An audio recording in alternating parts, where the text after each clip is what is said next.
In addition to the radio program, The Narrow Path has a website you can go to, www.thenarrowpath.com, where you can find hundreds of resources that can all be downloaded for free.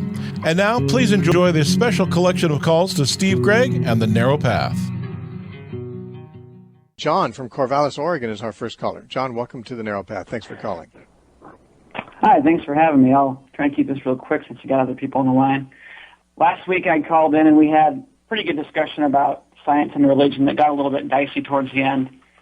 And I'm interested in calling in and eventually being able to talk about evolution, particularly some of the stuff that I found really fascinating with evolution, which with symbiotic relationships is where a lot of my studies have been, how those form and how those function. But first of all, I feel like it's kind of important that we kind of have a basic common ground. We understand where we agree and disagree. And just kind of going over our conversations, you and I agree on almost everything having to do with science. We both agree that science does not disprove the existence of God. We both agree that when people like Richard Dawkins are teaching atheism, they're not doing science, they're simply teaching atheism. That Christians and religious people of all kinds can be perfectly good scientists. That science is not the only valid method of exploration. There's art, there's philosophy, there's all these other things. And that science is extremely powerful. It's helped explain many phenomena which were once believed to be supernatural. And our main disagreement last week, which let me clarify this a little bit here, was on your on the idea that the origin of life can never be understood through science. So you were saying that it can't be understood through science because it's a supernatural event, and that was bothering me. And the reason that those types of statements bother me is that if we accept those conclusions, then we give up trying to solve the puzzle before we've even started. So, if you're solving a crossword puzzle, and you have to have faith that the puzzle is at least somehow solvable. Otherwise, you're going to give up as soon as it gets difficult. And so that's where a lot of statements that I hear coming from the creationist movement are just sort of naysaying statements. Well, John, if the problem we're trying to solve is where did life originally come from, and you say, if we say it's supernatural, we're giving up on the quest. No, we're not. We're saying we have found the answer. The answer is supernatural.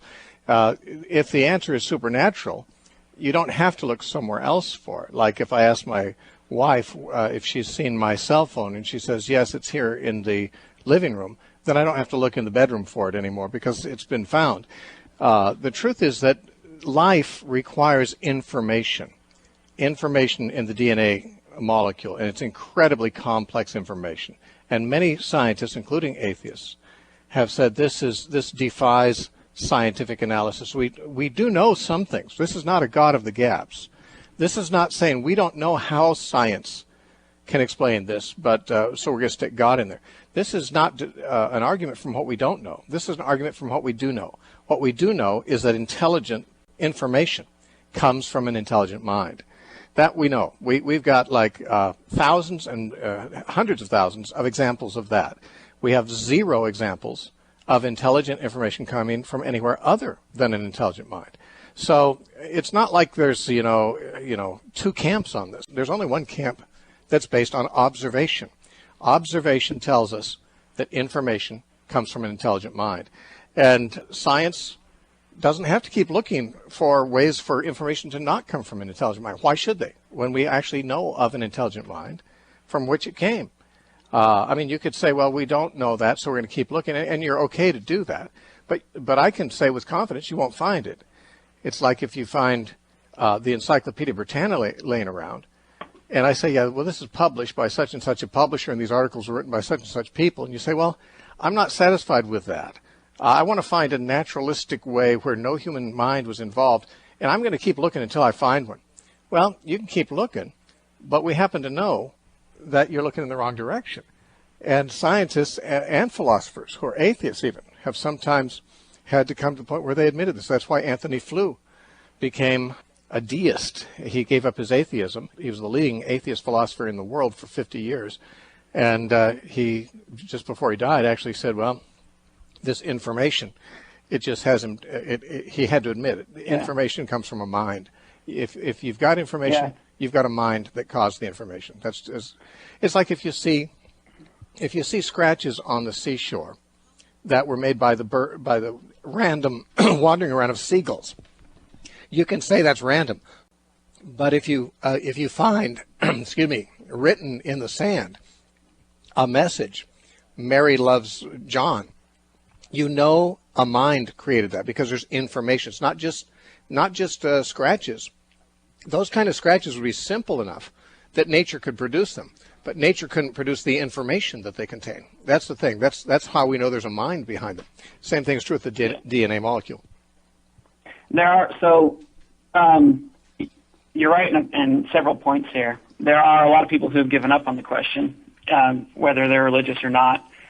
There are other people who have given up on the idea that we're on the right track. So there's, like at Cambridge, for example, there's another completely different study than what you typically see when you look at life origins. So the mainstream scientific idea is that life is an emergent property of matter, so that there's some sort of self-assembling property of matter that can produce life. So that's the major idea that most scientists are chasing right now, but there's other ideas as well. Like I said, this guy in Cambridge is chasing after, he's looking at something he calls morphic resonance, which is completely different than the mainstream scientists. And then there's the intelligent design group that's looking into, where is the edge of evolution? Where do you actually need an intelligent mind in here? So there's lots of different ways to look at it. And I'm not saying that one should be shunned and one should not be. But there are, as we continue to look into this question, we keep on finding stuff. We keep making discoveries. And that's what's so beautiful about science, is that we keep on looking, we keep on searching, and we keep on discovering new things. So that's why it bothers me when people say we can't figure this out.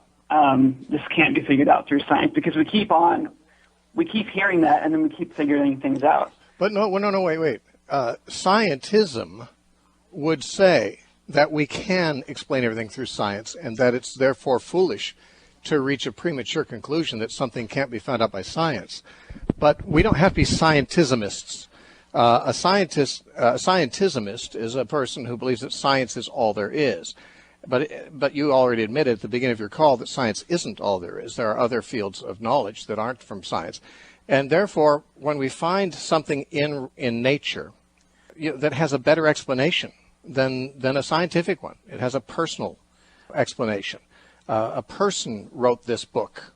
Therefore, we're not going to look for a scientific cause that it arose just from paper and ink, by natural processes. We're going to recognize, okay, we're not stupid here. We recognize that a book was written by a person. And if someone says, no, we need to keep looking for a way that this book was written, not by the guy whose name is on it, not by the publisher whose publisher's name is on the title page, but we want to find, a way this book arose without any intelligence involved. Well, you can look there all you want, but you're looking in the wrong area. And that's simply what many people are pointing out. Now, to say that science, or you said the view of mainstream science is that life is an emergent property of matter, that is a religious statement. That certainly there's been nothing that science has ever discovered that would give that impression.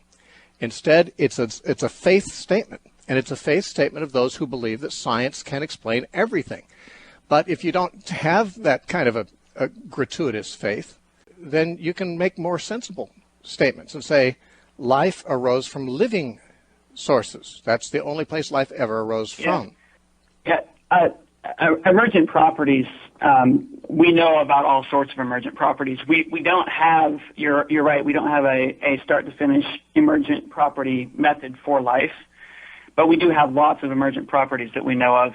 And that's what's giving people this clue. Well, John, I'll tell you what. Keep looking. The scientists who want to keep looking for that, they've got my blessing. They can look and look and look all they want, and if they find something, they can tell me what they found. I'd be glad to hear from them. But it's like looking for your cell phone in another room when your wife already found it in the living room. You can keep looking if you want to. There are better ways to use your time. You see, a person who is insistent that science can prove everything, that's a person who believes in scientism, and that's a religion. Science itself cannot tell you whether science can solve all mysteries. That's a philosophical question and a religious question, not a scientific question. So it sounds to me like what you're in favor of is the idea that we should think that science can solve all the mysteries. And okay, we got freedom of religion here. You can hold that religion. I'm going to hold a religion that actually makes some sense. At least makes sense to me. Okay, you follow the one that makes sense to you. I do appreciate your calls. Now, if you want to, I need to take some other calls, but if you want to in the future call with a particular, a particular challenge, like an evolutionary point that you'd like to hear answered, I'd be glad to hear from that. It seems like when we've been calling, we've been kind of all over the place and haven't really nailed down one particular concern. But maybe we have. Next time, I feel like we have. I don't know if other people feel like that, but I feel like we have. Hopefully next time I'll prepare like a 2-minute lesson on lichen, how fungus and algae form lichen, and we could discuss that a little bit. Okay, great. If that's okay. But I appreciate the time. It's been nice chatting with you. Okay, John. I appreciate your call. Have a good day.